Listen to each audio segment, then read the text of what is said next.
So I'm sitting with Myles McGovern, the CEO of NanosTech, and I'm looking forward to this conversation. We're at the Global Energy Show, and it gets overwhelmed. It's all oil, gas talk, and of course, a lot of these things are related. But sometimes we forget about the technologies that go in and cleaning up our extraction and becoming, improving efficiency, and of course, reducing the emissions footprint. And Myles has some interesting technology that you guys have been bringing forth in this show with technology, I guess, for subsurface oil and gas extraction. Can you kind of expand on that? Sure. I really appreciate the opportunity to chat with you about this. It's our whole focus is using chemistry, what I call green chemistry.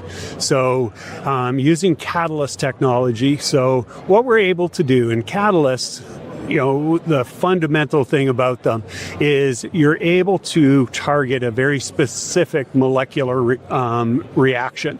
And in doing so, I can separate one molecule from three others and keep them separate and so forth. And I can target and have it being very active. And it's extremely energy efficient. So sometimes we generate our own heat and energy from that reaction. And so therefore, it's also very environmentally friendly.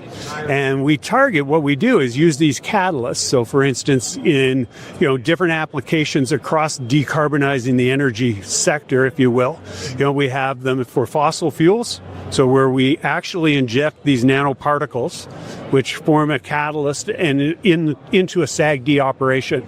And within that operation, you create what we call a fixed bed reactor.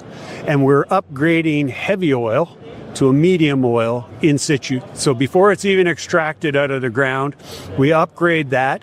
And the benefits are you're reducing your SOR, your steam to oil ratio, or your emissions by 35 to 40%. And you're improving the quality of the oil so you can extract more of it quicker, and it's a higher quality, which further means you don't need to have diluent in it when you go to ship it through the pipeline. So, as Carney and people are talking about, hey, we want to ship to, broader markets, and we want to be able to do this with decarbonized barrels of oil. Yeah, so just to kind of explain to some people further if they're not as familiar with it. So, we get the heavy oil deposits in northern Alberta. There's the conventional open pit mining. SAGD is a steam-assisted gravity drainage, correct?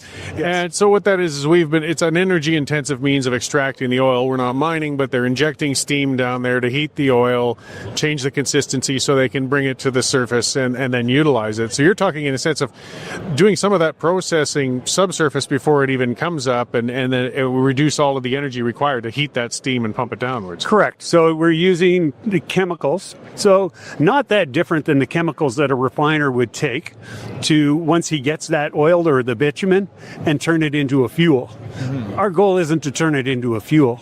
It's to turn it into a higher quality oil. Yeah, bringing it up a level. Exactly. So that you can really, it opens up additional markets, but also significantly reduces the amount of steam required to extract it. So cutting emissions right out of the gate.